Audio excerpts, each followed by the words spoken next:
everybody. I think we had a great tribute to a great man, a great, wonderful guy. So I hope you liked it. You know, Doug, if you have any energy questions, we're ready. At the end of the ceremony, Mr. President, you and Erica shared a moment. If you don't mind me asking, what words did you have for her? I've gotten to know her over the years. She's great. You know, Charlie always used to say she's very smart. He would always say that. You don't necessarily say that about a lot of people, but he always felt she was. And she's got a good heart, and, you know, she's got a shot at making it even more special if you think about it. She's going to do good. I think she's going to do a good job. That's a hard thing to do. You know, it's one thing to make a speech, but with that, for her to make that speech, because they had a really good relationship. Mr. President, I'm with Turning Point USA, and we just want to say thank you for being there. Thank you for speaking, and we offer our deepest condolences because I know Charlie was a friend of yours. Well, that gentleman right there was pointing at you, and I like his question. So that means he thought you would, or make a statement just like you. They're married. Are you married? Yes. Congratulations. When did the ceremony take place? I was just wondering.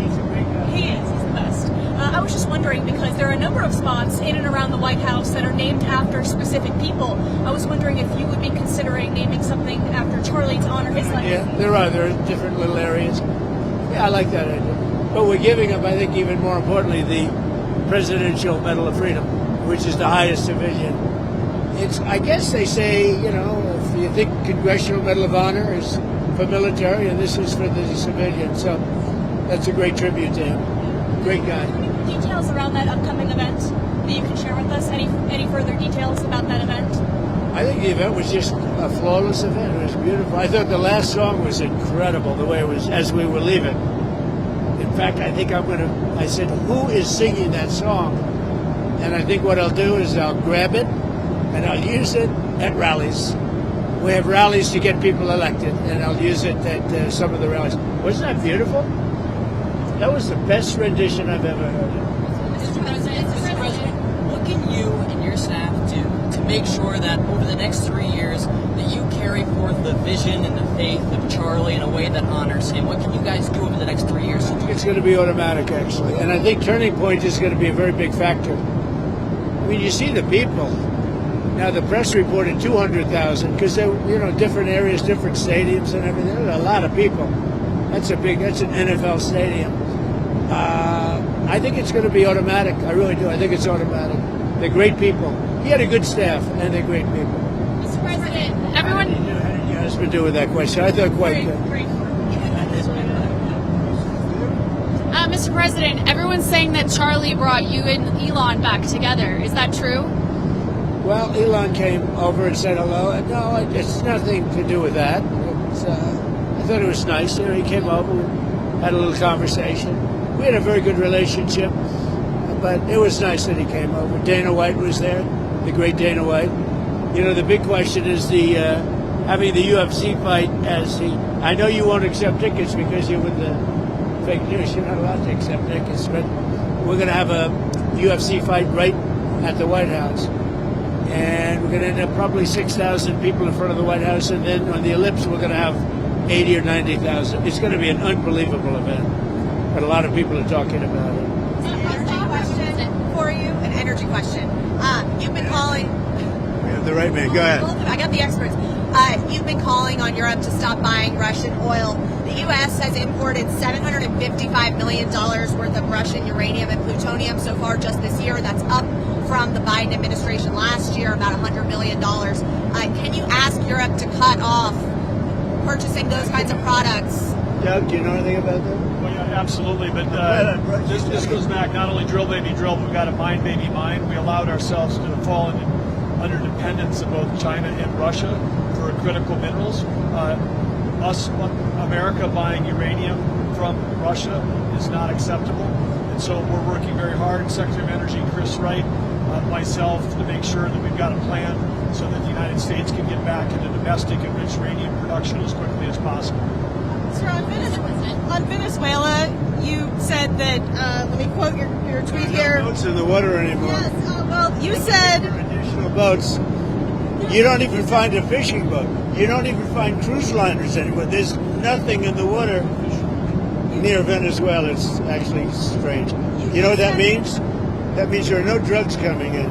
You said that the price they'll pay will be incalculable if they don't take people back. I did say that. What does that mean? Well, you're going to have to figure that out. Mr. President, That one, Mr. yes. President, on your autism announcement tomorrow, multiple news outlets are reporting that you plan to tie Tylenol to increase risk of autism. Can you confirm that? Well, we're going to see tomorrow. We're going to do it tomorrow, but I think it's a very big factor. I think you'll see what it is tomorrow. We have various things, but you'll see what it is tomorrow. I think it's going to be a very important news conference, and we want things to take effect immediately. You know, if there's a question, even if there's a question, you just do it, right? But great research has been done. You know, when you think, if you think that, let's say 15 years ago, they had 1 in 10,000 were born with autism, and now it's, think of it, 1 in 12, 1 in 10. Boys, 1 in 10 or 12. Two different studies. Girls, it's 1 in 20. Can you imagine 1 in 20? And let's see, 22 years ago, it was 1 in 20,000. But it got down to 1 in 10,000 about 17 years ago, and now it's 1 in 12. Actually, boys are 1 in 12 and 1 in 10. I mean, can you imagine 1 in 10? And it was 1 in 20,000? So there's obviously something artificial that's really wrong, and we think we know what that is. Are you planning to announce any link between vaccines and autism? Tomorrow. Vaccines are very interesting. They can be great, but when you put the wrong stuff in them, and you know, children get these massive vaccines like you'd give to a horse. And I've said for a long time, I mean, this is no secret, spread them out over 5 years. Get 5 shots, small ones. You ever see what they give? They give, I mean, for a little baby to be injected with that much fluid, even beyond the actual ingredients. They have sometimes 80 different vaccines in them. It's crazy. It's you know, that's a common sense thing too. It's like you're shooting up a horse. You have a little body, a little baby, and you're pumping this big thing. It's a horrible thing. So I've always felt that. But we'll be having a big discussion tomorrow about autism. Mr. President, your son had a very welcoming message today, welcoming people to the Republican Party. Love of country, love of family, love of God. So I ask you, what did the Democrats stand for at this point? I think chaos, confusion, anger. They're losers.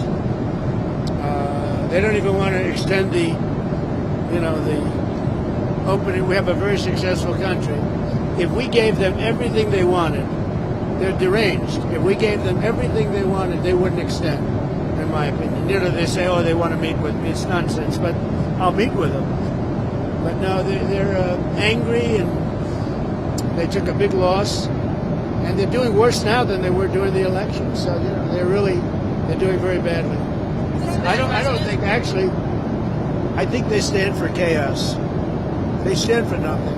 Mr. President, I'm with the Daily Wire, and we've been doing a lot of investigating up with these transgender shooters.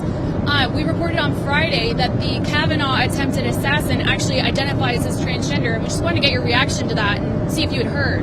Well, it's too bad. It's a very sad thing going on with that, and I'll have to take a look at it. We have to protect our Supreme Court judges and justices, and Justice Kavanaugh's a great guy. I mean, it's horrible. He's been through a lot with this.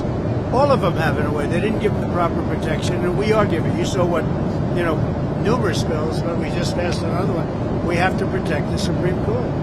We have to. And on that same note, there's been so many different shooters who either Charlie's killer lives with a guy who's transgender, the Annunciation shooter was transgender, the Covenant shooter was transgender. Should the FBI be investigating transgender extremism? We're looking at that, and it seems like, is that just a, what's the reason for it? Yeah, there seems to be something, but we're looking at it very strongly.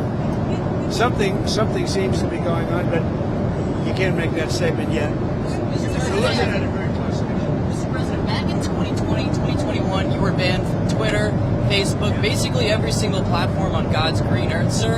And now, many people on the left want to throw out cries about First Amendment claims after Jimmy Kimmel's show was canceled. Do you find it hypocritical, sir, after what they did to you? I did his show before I ran for politics. I did his show many times, and he was never one of the top people. Do you remember during the Academy Awards when he read my truth just before giving out the Best Picture award? And I said, and what he read was that he's the worst host in the history of the Academy Awards. Look, Jimmy Kimmel suffers from two things. First of all, he said a terrible thing about Charlie. But he also suffers from the fact that he's got no talent and he's got no ratings. A deadly combination. That's deadly. Right?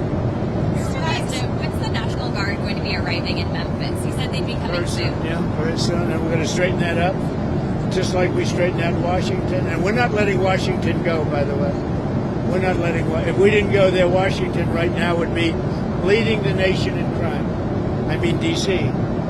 leading the nation in crime. And we have it down. I mean, it is a beautiful thing. And every person I meet is saying, thank you, sir. They don't care whether it's a National Guard. They don't care what it is. They're not being raped, mugged, shot.